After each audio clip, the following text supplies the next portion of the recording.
পৃথিবীর সপ্তম আশ্চর্যের কথা ভাবলে প্রথমেই আসে মিশরের পিরামিডের নাম। প্রায় ৪,৫০০ বছর আগে নির্মাণ করা এই বিস্ময়কর স্থাপনার কাঠামো এবং নির্মাণ কৌশলীর রহস্য নিয়ে আগ্রহের কমতি নেই। ভিনগ্রহ থেকে আসা কোনো এলিয়েন স্থাপনাগুলো বানিয়েছিল কিংবা শস্য সংরক্ষণের জন্য ফারাওরা এগুলো তৈরি করেছিল, এমন নানা ধারণা প্রচলিত আছে পিরামিডকে ঘিরে। আসলেই কেন তৈরি করা হয়েছিল পিরামিড, তা নিয়ে দীর্ঘ সময় ধরে চলছে বৈজ্ঞানিক গবেষণা, আর তাতে সাহায্য করেছে সাহারার শুষ্ক জলবায়ুতে সুরক্ষিত প্রাচীনকালের মিশরীয়দের লেখা নির্মাণের মতো নানা প্রমাণ। পিরামিড কি?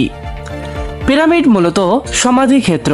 প্রাচীন মিশরের শাসনকর্তা ফারাওদের মৃত্যুর পর তাদের সমাহিত করা হতো এই বিশাল সমাধি ক্ষেত্রে।